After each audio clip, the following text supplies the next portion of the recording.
আজকের রেসিপি হলো শীতকালে গরম গরম পনির ব্যাটার ফ্রাই। সন্ধ্যাবেলা বানিয়ে খেয়ে দেখতে পারো, দারুণ লাগবে। বন্ধুরা দেখো, পনির ব্যাটার ফ্রাইয়ের জন্য লাগবে হচ্ছে পনির, যেটাকে আমি এরকম করে কেটে নিয়েছি সুন্দরভাবে। পনিরটাকে ম্যারিনেট করার জন্য আমি কাঁচা লঙ্কা আর একটুখানি টক দই, একটু নুন আর ধনে পাতা দিয়ে সুন্দর করে একটা পেস্ট বানিয়ে রেখেছি, যেটা দিয়ে আমি পনিরটা ম্যারিনেট করব। আর ব্যাটার ফ্রাইয়ের পেস্টটা, পনির ব্যাটার ফ্রাইয়ের ব্যাটারটা বানানোর জন্য দরকার হবে ময়দা, ফ্রেশ ভালো কর্নফ্লাওয়ার, বেকিং সোডা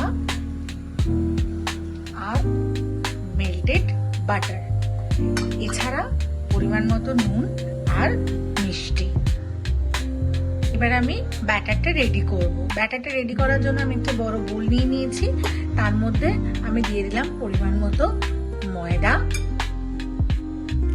1 চামচ কর্নফ্লাওয়ার, এটা নিজেরা নিজেদের পরিমাণ মতো নেবে। এই যে বাটারটা মেল্ট করে রেখেছিলাম, এই বাটারটাও দিয়ে দিলাম আমি। এবার আমি বাটার আছে যেহেতু পরিমাণ মতো নুন দিলাম আর একটু হালকা করে মিষ্টি দিলাম। এবার আমি ব্যাটারটাকে সুন্দর করে গুলবো। বন্ধুরা, একটুখানি সামান্য জোয়ানকে আমি ক্রাশ করে এর মধ্যে দিয়ে দিলাম। এবারে অল্প অল্প করে জল দেব আর তার সাথে ব্যাটারটাকে আমাকে ভালো করে রেডি করতে হবে। অল্প অল্প করে জল দিয়ে করতে হবে।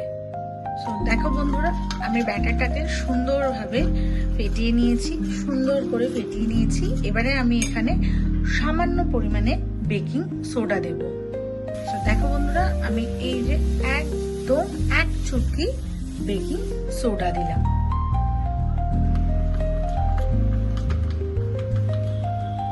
ব্যাটারটা কিন্তু এরকম হবে, খুব বেশি গাঢ়ও হবে না, আবার খুব বেশি পাতলাও হবে না, ঠিক এই ধরনের ব্যাটারটা বানাবে। এবার দেখো বন্ধুরা, আমি পনিরগুলোকে সুন্দর করে একটু করে ম্যারিনেট করে নেব। ওই যে আমি ধনেপাতার পেস্টটা বানিয়ে রেখেছিলাম, ওইটা দিয়ে পনিরগুলোকে সুন্দর করে আমি ম্যারিনেট করব। এপাশ ওপাশ সুন্দর করে ম্যারিনেট করে নেব। দেখো বন্ধুরা, আমি এইভাবে আস্তে আস্তে পনিরটাকে সুন্দর করে ম্যারিনেট করে নিলাম। সুন্দর করে একটা ম্যারিনেট করে নিলাম, নিয়ে আধা ঘন্টার মতো রাখবো। এটা তোমরা ফিশ দিয়েও করতে পারো, চিকেন দিয়েও করতে পারো, আর চিংড়ি দিয়েও করতে পারো। আজকে যেহেতু আমার ভেজ, সেই জন্য আমি পনির দিয়েই করছি। তো বন্ধুরা, আমি একটা ফ্রাইং প্যান নিয়ে নিয়েছি এবং তাতে একটু তেল দিয়ে দিয়েছি। একটু না, বেশ ভালোই, একটু হালকা ডুবো তেলে রান্নাটা হবে সেই জন্য। আর তেলটা আমি গরম করতে দিয়ে দিয়েছি। দেখো বন্ধুরা, তেল গরম হয়ে গেছে। এবারে আমি হালকা হাতে পনিরটাকে ব্যাটারের মধ্যে চুবিয়ে তেলের মধ্যে দিয়ে দিলাম ফ্রাইয়ের জন্য। এভাবে হালকা হাতে এপাশ ওপাশ করে সুন্দর করে এটাকে ফ্রাই করে নিতে হবে। দেখো বন্ধুরা, এইভাবে আমি হালকা হাতে আস্তে আস্তে, যেহেতু এটা পনির তো ভেঙে যাওয়ার চান্স থাকে, তাই হালকা হাতে আস্তে আস্তে সুন্দর করে এটাকে ফ্রাই করে নিচ্ছি। এই যে সুন্দর করে হালকা হাতে, খুব আস্তে আস্তে এটা হয়ে গেছে। সুন্দর করে আস্তে আস্তে আমি তুলে রাখছি। এই দেখো বন্ধুরা, আমি সব পনির ফ্রাই বানিয়ে নিয়েছি অ্যান্ড এটা রেডি টু সার্ভ।